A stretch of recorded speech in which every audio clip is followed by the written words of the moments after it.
today it's really my pleasure to introduce our guest speaker, Professor Emiko Ohnuki-Tierney, who's an anthropologist at the University of Wisconsin. Today she'll be talking about how do flowers kill communicative opacity in political spaces. She has done a tremendous amount of work over her very long career, and I'm not able to introduce all of it here right now, but I want to start by just giving you a sense of part of what she does is really focus on symbols in society and how much work symbols do. For instance, flowers killing. And by that, I mean symbols are used to make things come to seem natural, right? So that boys like blue and girls like pink is a kind of obvious one in the US at this moment, at least right now. And so symbols are really powerful ways of making things seem natural and normal in society that are actually socially constructed. So to that end, she has numerous publications, especially books, talking about the way that symbols are used in Japanese society.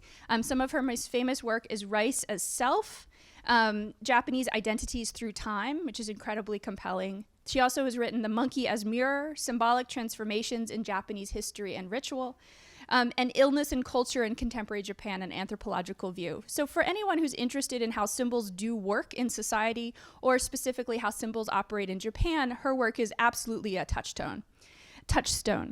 I also want to highlight something that I didn't know about until I started to read your very long CV, which is that in 1964, she wrote The Detroit Chinese, a study of sociocultural changes in the Detroit Chinese community from 1872 to 1963, which I think would be really interesting for a lot of people in our community as we continue to build connections with Asian and Asian American populations in and around Detroit and in Ann Arbor. So today, I don't want to spend too much time, but I want to please join me in welcoming Professor Emiko Ohnuki-Tierney for her talk, How Do Flowers Kill? Thank you so very much for coming. This is a very busy time of the year, so I'm sure you had to squeeze your time out to come, and I really appreciate your coming.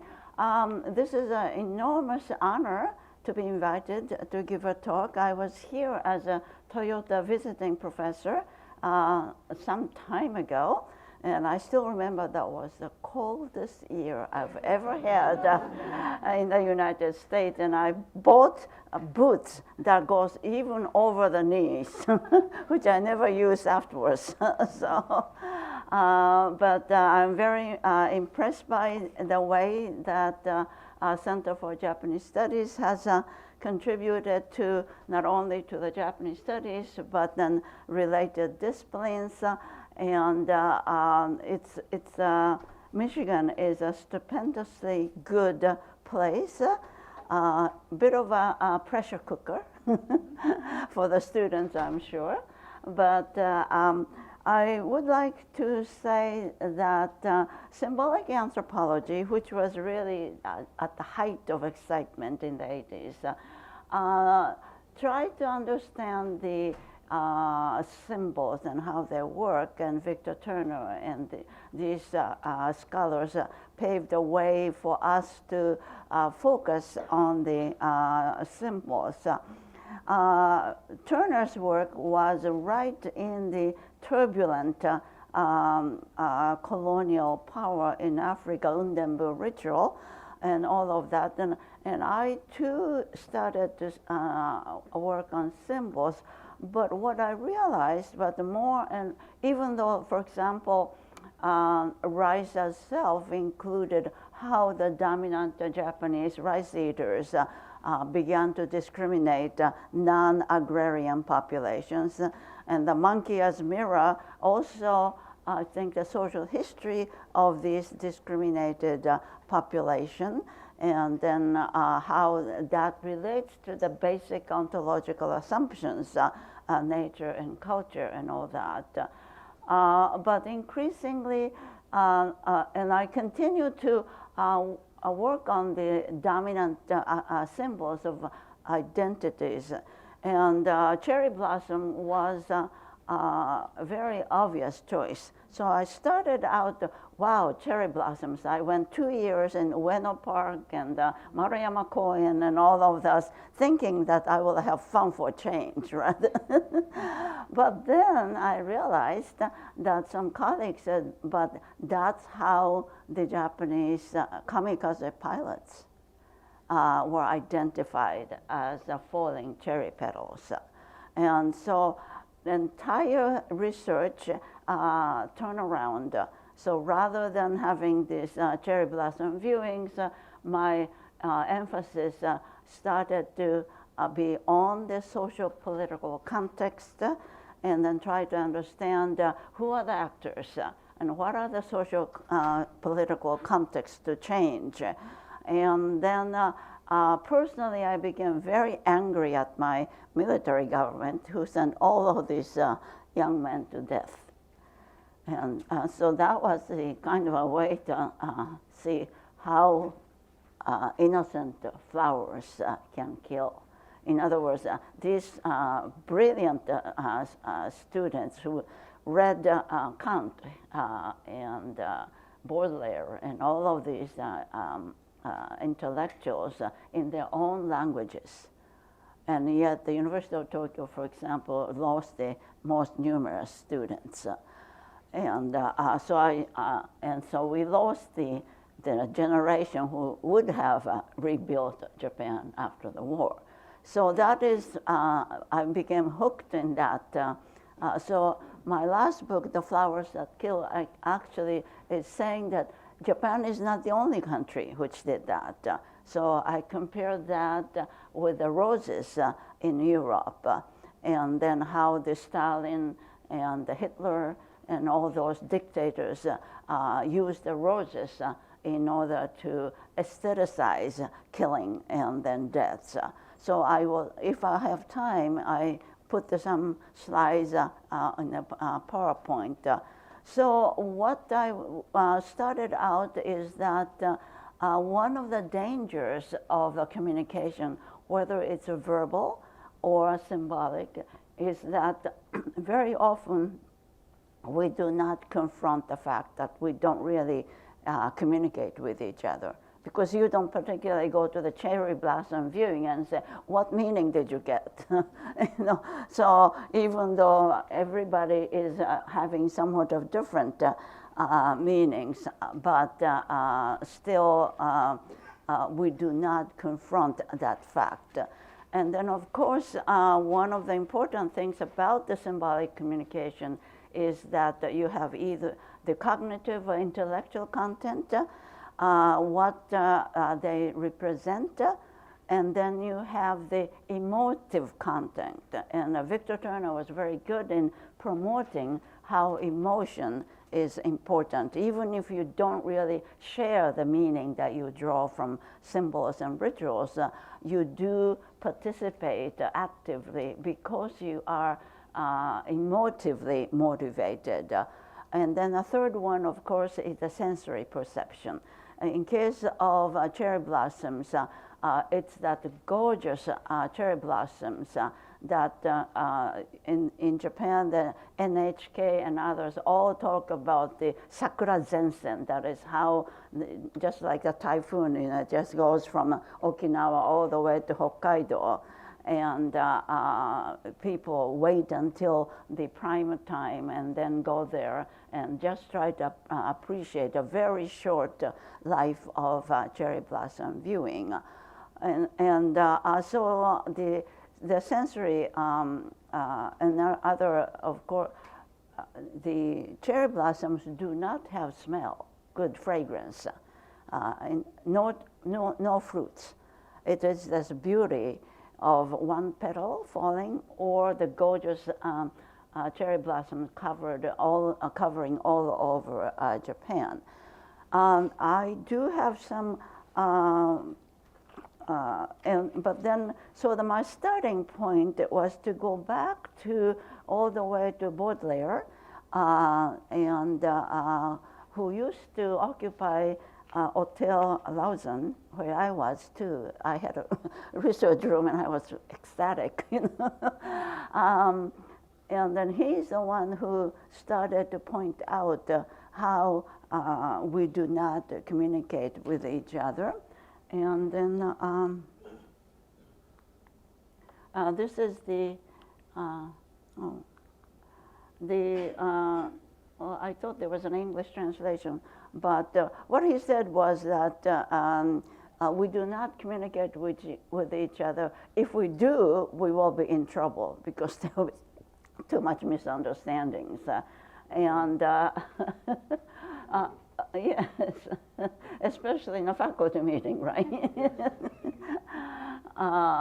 And so that's my starting point, rather than other scholars who worked on the malentendu. And then I wanted to alert to the fact that yes, very often you think about the flags and also very obvious symbols for patriotism and war. But in fact, that quotidian symbols such as flowers can sneak up on you because you never think that flowers can kill. And so what I'm trying to do is to understand that the quotidian symbols, including, for example, rice.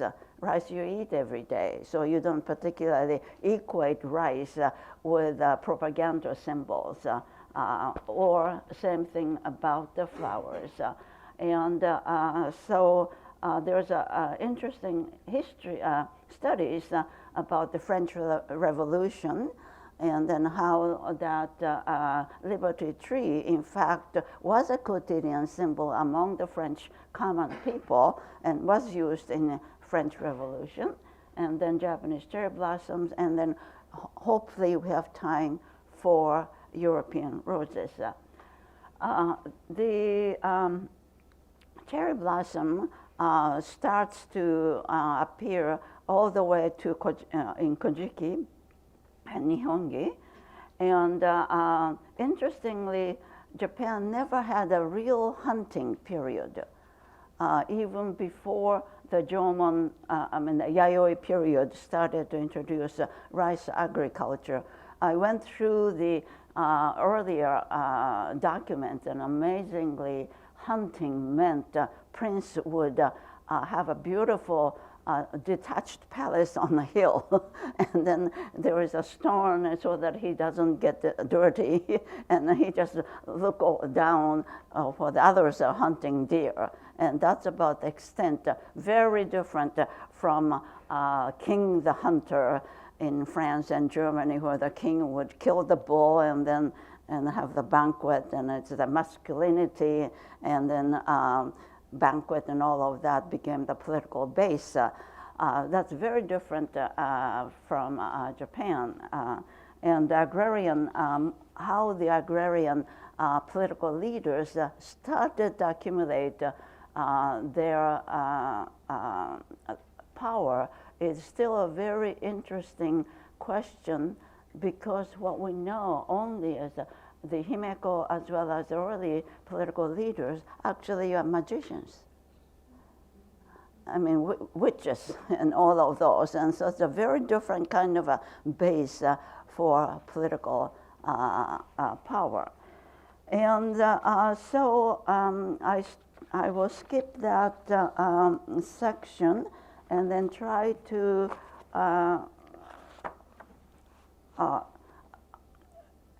start with this first slide. And cherry blossoms were equated with the rice. And so this woodblock Hiroshige would tell you how rice paddies in the background, if I do like this, no, represent the spring counterpart of the cherry blossom is the spring counterpart of rice. And so if you go to the almanac at that period, you will see how the farmers will wait for the cherry blossoms to come out and then start planting with wet rice seedlings. And so ever since that cherry blossoms were equated with rice, and the rice, as you know, is the soul of rice contained the sacred power. And so it's a special kind of plants and the most sacred. And it starts in the spring and then harvest in the fall. And then Amino said that in the fall, the god of food would give people seedlings in the spring. And so the people would grow rice and then return with risoku, that's additional harvest, and return with plenty of rice in the fall through the ritual to the deity. So it's kind of a cosmic cycle of gift exchange from the seedling in the spring and then in harvest in the fall. And so, but there has been a great deal of criticism and a counter-criticism about this representation of the Japanese, totalizing them as agrarian population. And again, Amino pointed out that from the 11th century on, the non-agrarian populations were eliminated from this totalizing representation. But interestingly, it has penetrated into the people so much so that all the Japanese, whether lumberjacks or fishermen, all of those would embrace 4 seasons that are based upon the wet rice agriculture. And they think it is the Japanese 4 seasons. And I'm sure you know the 4 seasons in paintings and in all of that.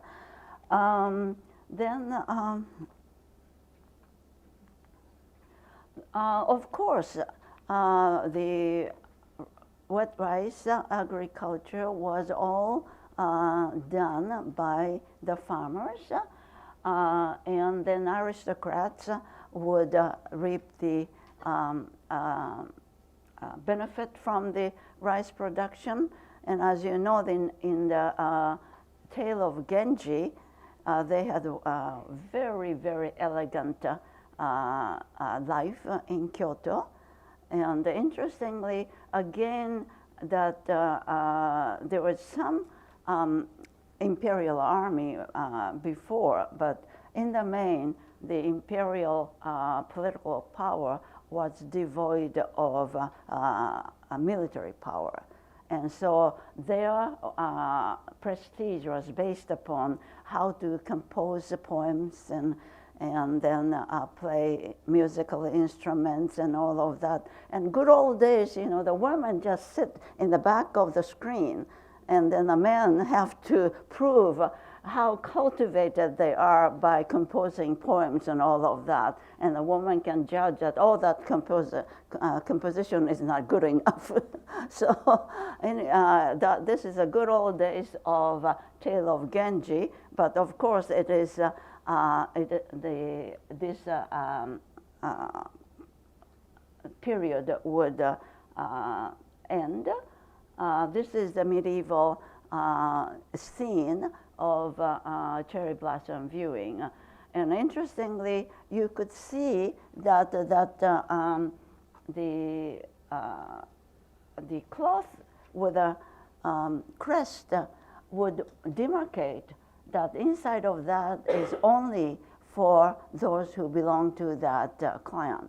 And so, as you know, in Japan today, they are very good about having space without the physical demarcation. You know, you can go to a restaurant and you can just sit next to somebody without having to feel uncomfortable about the communication.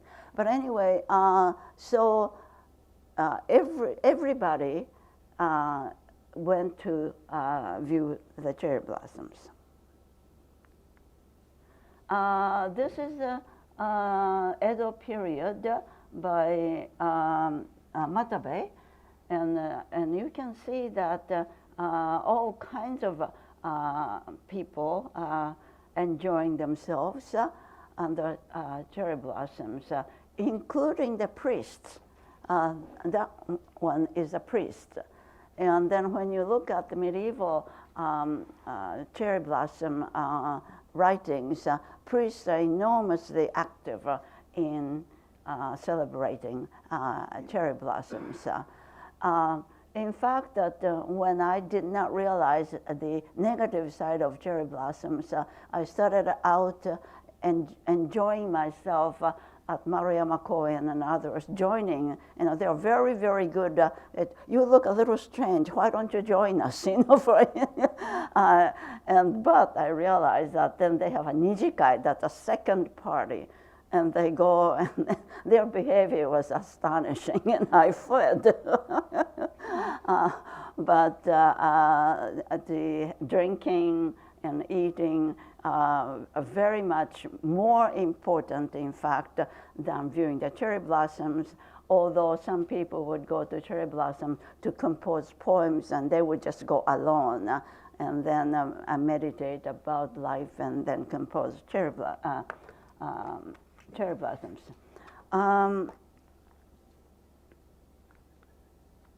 At that time, they, as you see in that another Hiroshige woodblock, they said that cherry blossoms, the flower among flowers, warriors, men among men. In other words, cherry blossoms have many meanings, and as I said, polytheme having many meanings, very important part of creating this communicative opacity. And then already at that time, cherry blossom was the most important flowers, and therefore men were the most important human beings.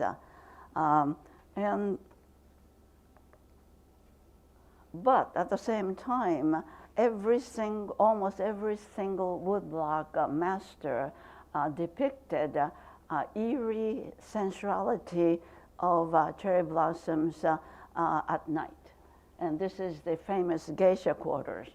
And every year they would plant that bamboo fence and then plant the cherry trees. And at a certain time, they would, at the time of full blossoms, they would invite people. And Oiran, the most high-ranked geisha, is there. And then all these windows are individual geisha rooms. So the eerie, very, very sunny cherry blossoms at daytime is also contrasted with a very nighttime cherry blossoms under the lantern from the rooms. This is a famous one by Utamaru. It's a 53 geisha enjoying, and this really tells how the music instrument playing and dancing of the geisha are very, very important. And then it's also linked to the blooming cherry blossoms.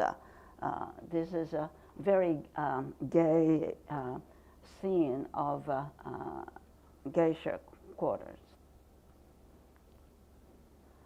This is again, the oiran is having two attendants who must learn how to play musical instrument, what have you.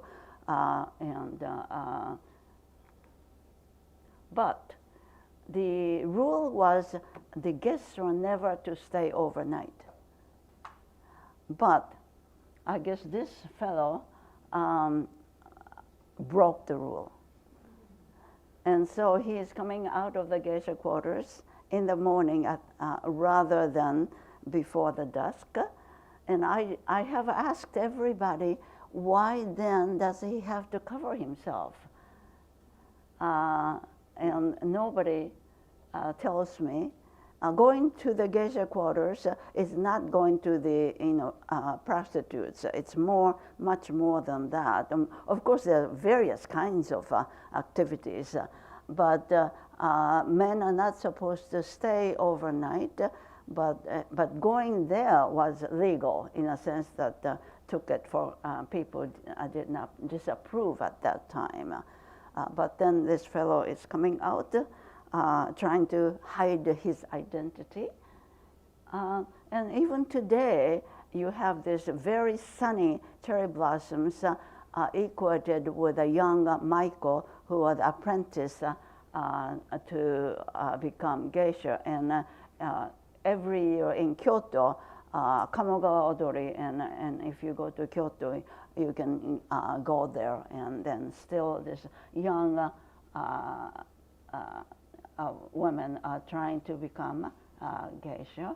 And then, of course, as you see, there is a famous interpretation by Roland Barthes why the kabuki and many other occasions that the Japanese paint their face completely.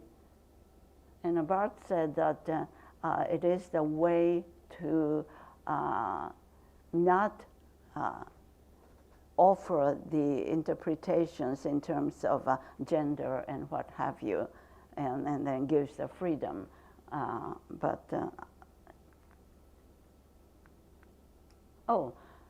And then they started to say that the cherry blossoms, cherry trees would cleanse the water. So the government planted cherry trees all over Japan, along the rivers, and along the wherever the water was. Cherry blossoms also became the item for gift, and even today, the Japanese or cities in Japanese would offer seedlings to various countries and cities in the world. And so at that time, it was a very interesting period of the 1930s when Japan was going to the right towards the militarization and imperial expansion. At the same time, there was that people's effort to establish peace. And that was during the offering of seedlings of cherry trees, and then dolls, and it was very famous to exchange the dolls between the two countries. And in fact, that all the dolls that were offered at that time had blue eyes. And so the Japanese started to think that all the Americans have blue eyes. And my mother, who has been engaged with the export business with France, still thought that the Americans all have blue eyes. So, and there's a children's song about the blue-eyed dolls and all that. But anyway, so this is the, today you have in Washington, cherry blossoms, and that continued on even through World War II. And so you can see how different kinds of purposes and meanings were assigned. Then the other trend is Bushido, the militarization, warrior's way. And this is very interesting in the sense that Nitobe Inazo was a very, very liberal person. And he wrote this book in English first. And only later it was translated into Japanese. And he was married to an American, and then worked with the Bergson and Madame Curie and with the, for the internationalization and the peace movement. But he said that chivalry, which meant Bushido, is a flower no less indigenous to the soul of Japan than its emblem, cherry blossoms. So this is a very powerful statement to say that cherry blossoms is the soul of the Japanese. And the soul is a very interesting concept in Japanese cosmology in the sense there's no materiality. You don't have any physical characteristics of the soul. But when it just perches from one object to the other, and whenever the soul is perched on a rock, it becomes sacred. And but then the Japanese soul became very much of a weapon during the militarization. And then the Japanese government said that only the Japanese own the Japanese soul, which does not hesitate to face death. And ironically, in the beginning, they said that those Chinese and Korean residents in Japan cannot join the Japanese army because they don't have the Japanese soul until they run out of soldiers. And so they started to recruit some of those resident aliens, so the Koreans and Chinese. Now, this was the Yasukuni Shrine. It is a very infamous today. It was built to console the souls of the soldiers who fell fighting during the restoration on the side of the emperor. The so-called the major restoration is the misnomer in the sense that a completely changed imperial system was instituted, and then Japanese constitution was almost practically after Prussian constitution, with 5 German legal councils and 1 French, and then only the article that the Japanese politicians insisted in including was to include the imperial soul, and then try to retain in the Constitution the imperial system as Article 1. That was opposed by all the foreign advisors. But this was started as the consoling the fallen soldiers, and so they tried to plant cherry trees to console these fallen soldiers. However, this is the only shrine in Japan which is governed by the military, both army and navy. All others are Shinto shrines. So it's a very, and then became enormously controversial twice. Once because they buried the war criminals, Tojo and others, without publicly announcing it. But then, and there were a lot of criticisms by those, especially the Chinese and Koreans who were victims of Japanese atrocity. So if you go there, you do see all the cherry trees, and it's marked as this is for the Battalion 29 who fought at this particular battlefield. And so it does retain a great deal. And then when you go to the exhibition hall, you do, amazingly, they still show you the films of the yesteryear where they believed in the goodness of the imperial forces of Japan. And so that used to be the shrine was to console the souls of the fallen soldiers.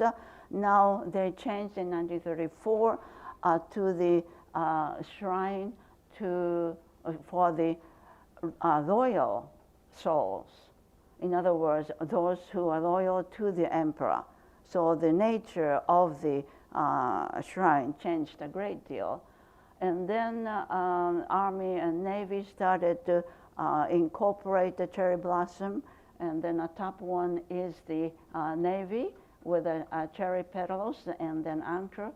And then later on the Army joined with all this cherry leaves and then petals. So the military became very much identified symbolically with cherry blossoms. And then when the only thing that Hitler did okay was to identify lung cancer with cigarette. And so as you know, that Hitler really worked hard to eliminate smoking and said that if you don't smoke, you can have how many Volkswagen or only the degenerate people would smoke. In case of Japan, even today, the cigarette is produced by the government. And so the front soldiers who are ready to die, in fact, were given these cigarettes with the 16th leaf chrysanthemum, which is the, pardon me, crest of the, and so this is the, as you know, the Kabuto, the warriors of the medieval time. And Japan was the first to institute the universal conscript. And so those, in fact, ironically, those who really did not have as much rice to eat all came and then drafted into the army.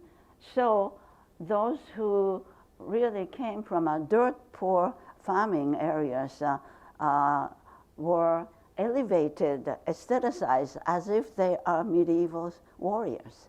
And that's how this helmet is there.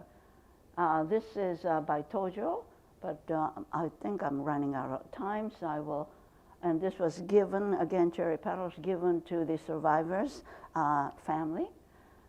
And then, and I met this Kasuga Takeo, who took care of the Kamikaze pilots day in and out, and he came in the wheelchair to the International House to tell me, because not only these Kamikaze pilots, as well as he, were beaten. I mean, the Japanese army is the worst in the world in terms of a corporal punishment. And so if the one soldier violates the rule, then the entire corps were punished. And so he wanted me to publish what he said, and this is what it is. At the hall where their farewell parties were held, the young student officers drank cold sake the night before their flight. Some gulped the sake in one swallow, others kept gulping down a large amount. The whole place turned into a mayhem. Some broke hanging light bulbs with their swords. Some lifted chairs to break the windows and tore white tablecloth. A mixture of military songs and curses filled the air.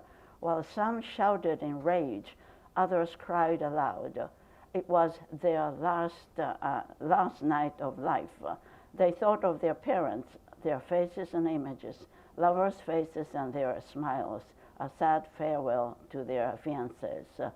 All went through their minds like a running hose lantern. And although they were supposedly ready to sacrifice their precious youth the next morning for the Imperial Japan and for the Emperor, they were torn beyond what words can express. Some putting their heads on the table, some writing their wills, some folding their hands in meditation, some leaving the hall, and some dancing in frenzy while breaking flower vases. They all took off wearing this rising sun headband the next morning. But this scene is utter desperation. This scene of utter desperation has hardly been reported. I observed it with my own eyes as I took care of their daily life, which consists of incredibly strenuous training coupled with the cruel and torturous corporal punishment as a daily routine. So these were the scene that you see when the pilots were recruited. Now, who were the pilots? Now, because of the universal conscript, but the university students who were either in education or science were spared. But all others, the Tojo shortened the length of the university twice. And so almost all of them are university.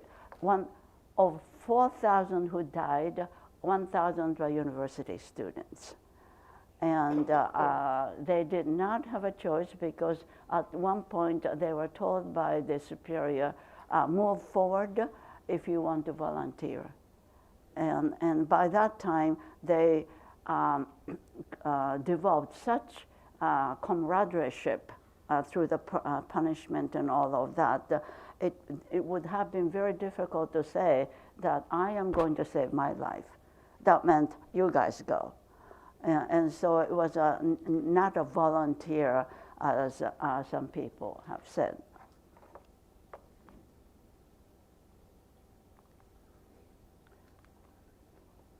So this is one of the boy pilot, the Onishi Takejiro, who created this Kamikaze operation. When the American radar system became so sophisticated, there was no way to use torpedoes or anything. And so at that time, the Onishi Takejiro said the only thing that may bring the miracle is the Japanese soul. And then he said that in the Mongolian invasion of the 13th century, overturned the Mongolian ships, and therefore the homeland invasion was saved. So this was a last-ditch effort on the part of the military elite, using their soldiers to bring about the miracle. And 3,000 of them are boy pilots, because he thought that it's the younger the better to train to become very good pilots. And this is how the high school student, so this is how the Kamikaze plane looked like. So what really got to me is that how such an intelligent young man would not identify that cherry petal with their own death. Somehow this immediacy of linking this cherry petal and their own life did not really dawn on them. In other words, if symbolic communication is so effective, then all of these would have been realizing that immediate death, imminent death, is symbolized on this with this cherry petal. Now, however, the cherry blossom can be also celebration of life. And so this is this cherry blossom, old 1,000-year cherry tree, which bloomed. And then the victims of March 11 tsunami victims started to establish the friendship with the local people there under this cherry tree. So again, you can see polysemic or multivocal cherry trees would help them to celebrate life after very sad history of representing.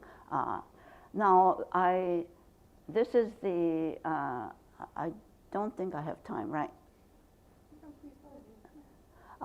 This is how the rose in European culture started out as the representing the workers, and then the May goddess is trying to give the all the benefits of the workers, and then the 8 hours and the leisure for all, And as you know, later on, the bread and roses was the Socialist International. They did not want just the bread.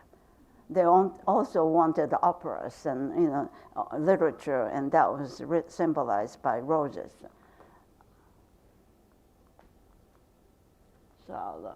So this is interesting. This is Russia and Soviet Union.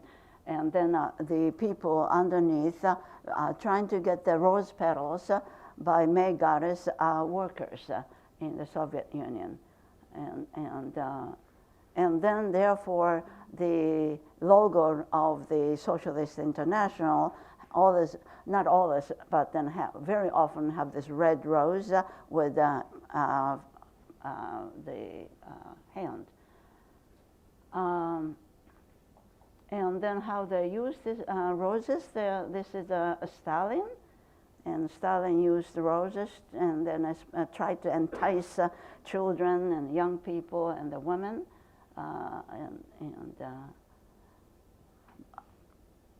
This is Hitler, his birthday, and getting roses. And this is infamous Olympic getting roses. And then this is Hitler's, and then this is the roses from the woman by Hitler. And the Hitlers said that, my leader, I know you well and love you like father and mother. I shall always obey you like father and mother.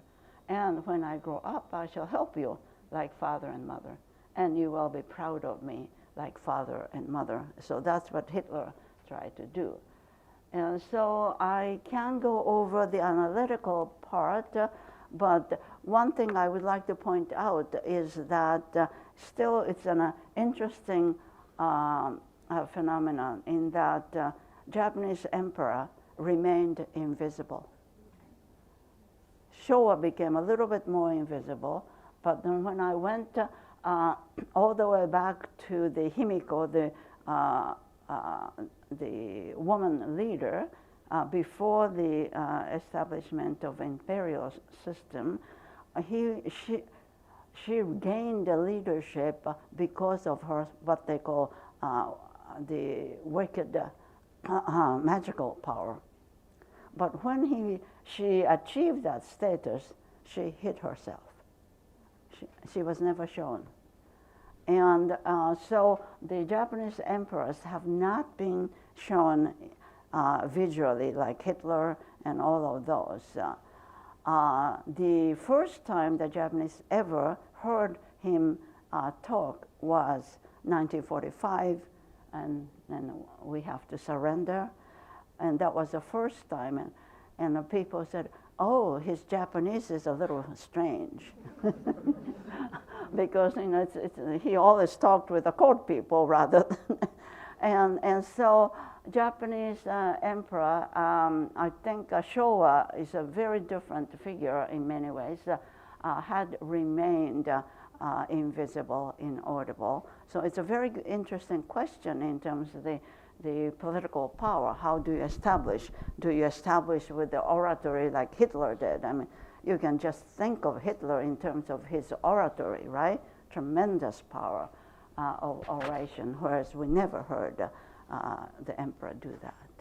So I think I do have some analytical discussions, but I think I'm running out of time. I don't want to miss your good questions. So may I ask if you have questions?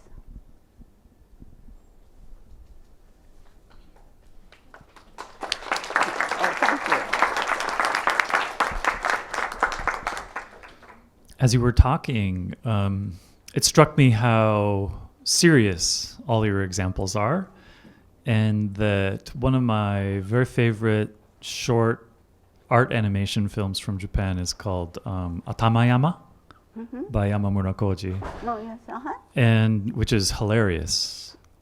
And so I'm wondering, can you think of other examples of satire and comedy using Sakura? Because I can't, actually, which is interesting.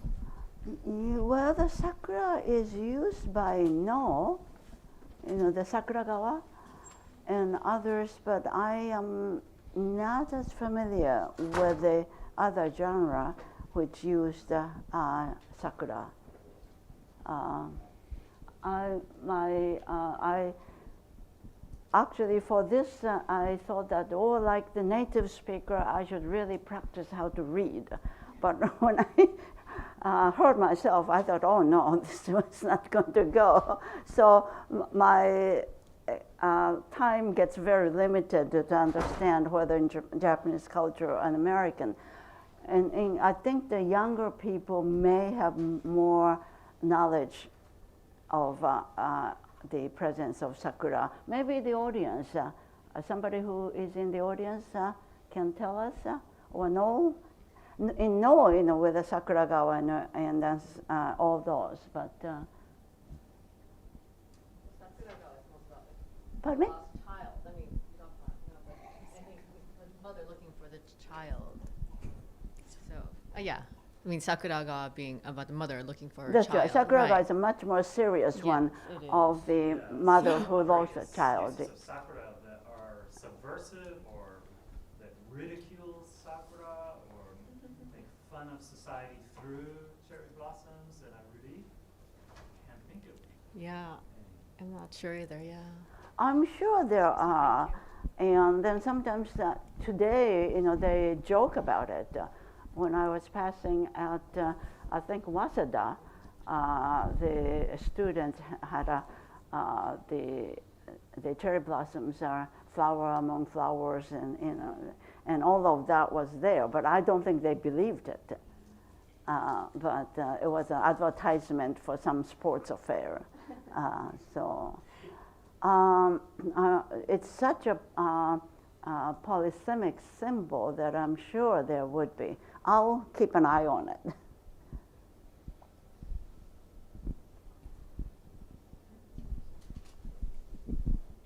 Thank you so much. Thank you so much for your fascinating talk. I learned so much. I was just wondering about the Utamaro Hanga you had. It's like 53 geisha. Uh-huh. It seems like they were dancing to, I think that was Musume Dojoji. Do you know the relationship between?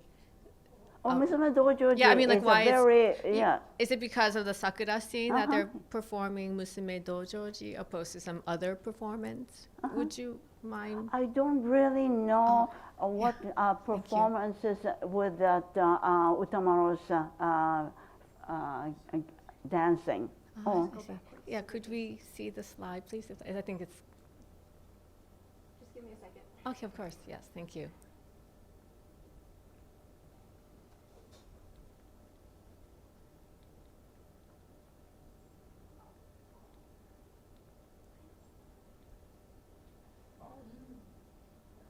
One more. There There we you are. go, Like, yeah. the top part. Musume Dojoji. Yeah. With a kasa. I'm just wondering the significance of performing Musume Dojoji here because it's related. I mean, they perform under cherry tree, I guess. But, okay. Yeah, Musume Dojoji right. has a very powerful two-dimensional meanings of the sakura. So, but that's a very, very favorite, Yes. both No and then Kabuki. Right. Would you mind expanding? You just talked the two symbols. I'm sorry, the two. Pardon me? You just mentioned there are two significances. Well, the sakura, one thing that I did not go over every single meaning, but one of the meaning, symbolic association of cherry blossom is craziness, loss of mind. And that's what Sumidagawa is the same way. The mother loses her mind, losing her daughter, and then goes all the way. And then when she finds the cherry petals floating on the river, she starts to dance and all that. Musume Dojoji is the same way. Enormous rage of jealousy and all of that, and you lose your mind. But then the cherry blossom is associated with it. So I think one of the things is, I think I wrote in the Monkey's Mirror, but the performance is associated with the out of normal mental state. So. Thank you so much.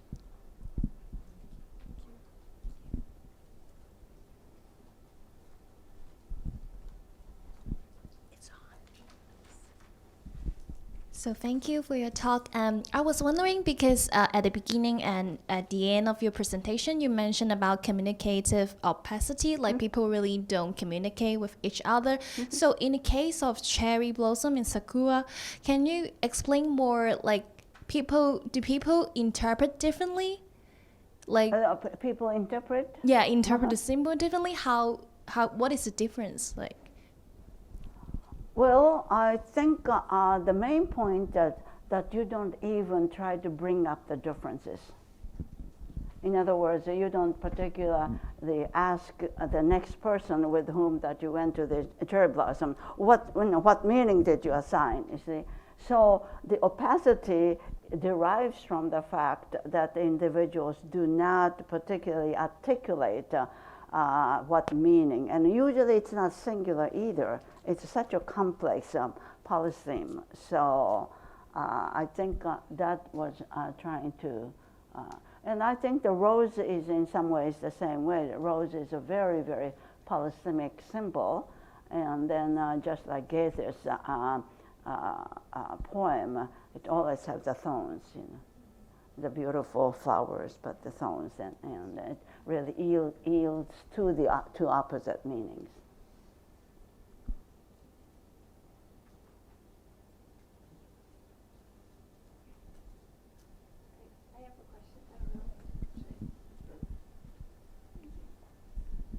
I'm sorry if this is a depressing question. Maybe I was the only one, but I was sitting here listening to your really fascinating talk and thinking about our current political climate in the United States. And I was just, if you don't want to answer this, you certainly don't have to, but I was thinking, what symbols do you see, if part of what you're talking about is how seemingly innocuous symbols are being used to create and sustain political ideologies and use power and discriminate against people. I was wondering if you notice that moving through your day in the United States on a regular basis, and how we might, if we do notice symbols that are being used in political ways, how we might push against it. I think the 9/11 took place. I thought it was very interesting the way that they did not use your anthem. It's all the America the Beautiful. I mean, everywhere, you know, you go to the airport and then a supermarket, and it's all America the Beautiful. And then I think I did not emphasize perhaps as much, but the aesthetics is very important in terms of self-identity. So, and then there are lots of, it's not as symbolic, but when Bush said that homeland invasion, that's a term that's been used for a long, long time in European history. So homeland invasion is the most powerful rhetoric, and then Japan used as well. The enemies would come, and enemies are equated as men, right? And then come and then rape your woman and all of that. So the homeland invasion is a very powerful rhetoric to stir up the patriotism. And 9/11 really was not a homeland invasion as the Americans invading, you know, Afghanistan and all that. So in terms of the symbols, particular symbols, there's an enormous cleavage in your culture between the elite and then wealthy, not necessarily wealthy. I think some of the Republicans are very, very wealthy, but then your notion of the working class, and that becomes very much of a dividing point in American culture, just as in Britain. But in Britain, they're much more articulate about the class structure. I think Americans tend to hide and deny the presence. But when you go to England, twice I was asked by a co-anthropologist, do you have a place to stay? And I said, no, I'm going to look for it. And he said, I'm from a working class. And working class front door is always open. And then, invited me to stay with them. And so they're much more, very conscious about the stratification. Whereas I think in the United States, it's there, and it really comes out in all of these political struggles, but you don't really articulate. Although you do say, blue, what's a blue color? Blue color, yeah. And of course, however, the blue jeans started to be very expensive, very fashionable, but. Thank you for your fascinating talk. I'm wondering if you could speak to the place of cherry blossoms relative to other flowers in Japan. You talked about roses as symbol of working class in Western societies and Soviet Union.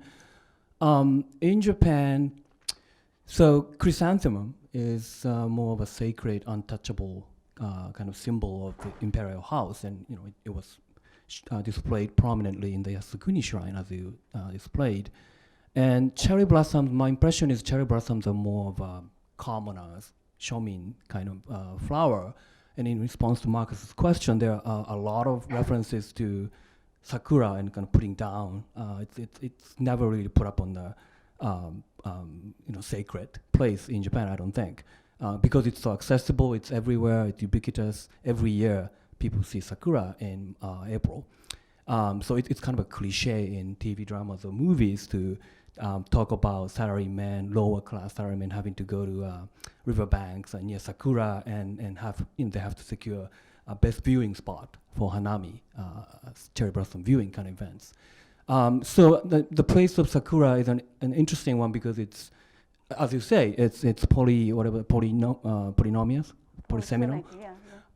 So it means a lot of different things because it's so ubiquitous and everybody can kind of recognize what that is and attach different meanings to it. And I'm wondering what other flowers might signify in Japan, starting with chrysanthemum as an imperial house, more kind of elitist or really the nobility class kind of symbol. But I can't think of many other, like plum ume has a lot of different references in poems and literature, and I don't know exactly what that place of plum might be in Japanese culture. So I'm just trying to give you some ideas to play with. If you could talk about different flowers in Japan. The chrysanthemum, even today, is somewhat linked to the Chinese. It came as the Chinese flower to the aristocrat, and so you have the chrysanthemum petals. You put on a stream and then watch the petals go by. Now however, chrysanthemum became the imperial crest only at the end of the 19th century. And Japan really, when Japan reopened the country, it really was not a nation state like in the West. And I think the British band leader came to Yokohama and said, "Oh, you guys don't even have an anthem." And so he and then composed that anthem. And then we are struggling to write the constitution. In fact, Japan is a strange country in which their people have never wrote constitutions in total. First is the Chinese, and the second one is primarily Prussian. And then the third one after World War II is primarily American, right? So, but going back to the flowers, so chrysanthemum came from China and was very much aligned with the aristocracy. But one thing is that the 16th petal chrysanthemum is the imperial crest. And so it happens that Showa's brother is a very good Egyptologist. And when I gave a talk in Japan, he came to listen, and then I don't pay that much attention to them, so I didn't even know who he was. So he was writing down in front of me and asked me if I have time to have a meal with him. So I still did not know who, but then I said, fine. And then the chauffeured car came, unmarked, and we went to a restaurant. And my mother said, those people don't even have purses. So I kept saying, do I pay? No, he did have a purse, and he paid. But anyway, he said that 16th petal chrysanthemum is exclusively for the emperor and the crown prince. Even he cannot use it. And then the plum blossom is a very good question, because the cherry blossom, as you said, is people's flowers, but came about only after aristocrats entertained the plum blossoms as the most beautiful flower. And then when their national identity started to assert itself, then they switched to the aesthetics of cherry blossoms. And that was, initially they were only in the mountains, but then they were able to plant in their yards later on. So there are other flowers. In fact, that Manyoshu and then a Tailor of Genji and all of those are all about flowers and birds, and no animals. At the beginning of the 7th century, the emperor said that thou shalt not eat meat. If you do, the plants would wither. And so Japanese became vegetarian, not naturally, but there's a very interesting political, social pressures to do that. But then flowers remain, very much representing various emotions and various peoples. For example, many Japanese would love flowers, nogusa, the ones that are not really gaudy, and then little, and then on the roadside, and they appreciate that too. But then one interesting thing about the flower is that you're not supposed to give a potted flower to the patients in the hospital, because it's symbolically you're not supposed to represent that they would be potted and stay in the hospital for a long time. And all the cemeteries, if you go, then the sections are named after flowers. And then all the flowers that the petals fall very suddenly, like the lilies, they're very much avoided, because it signifies sudden death. So I don't know if there's any book that will write all about this, but then the Manyoshu and the flowers are very, very well studied.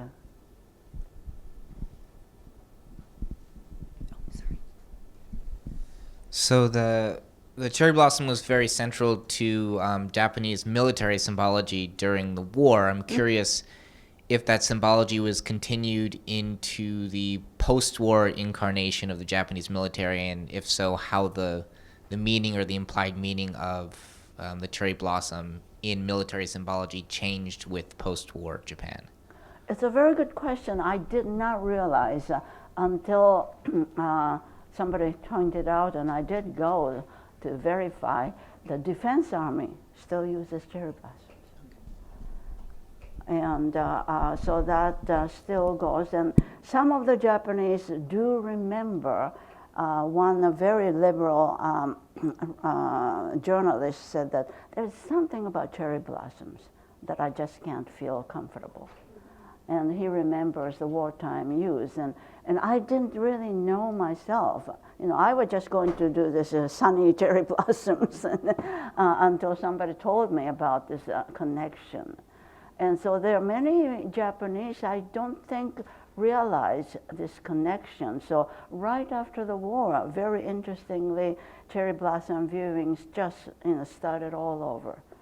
And Ueno Park is just full of cherry blossom viewings.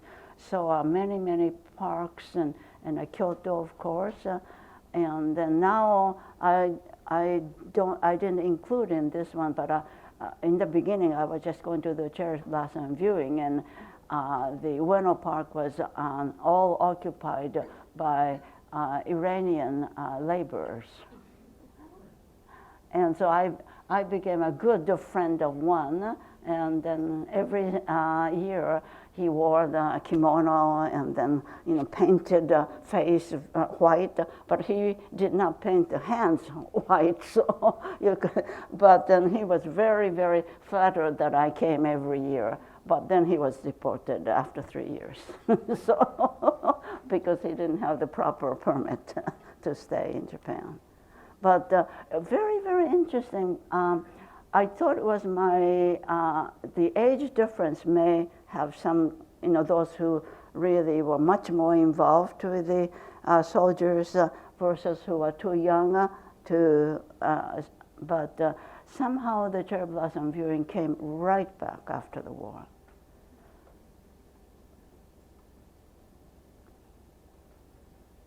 Any other questions? Well, thank you so much for such a fascinating talk and for traveling all this way and for returning to our campus. So please join me again in thanking her.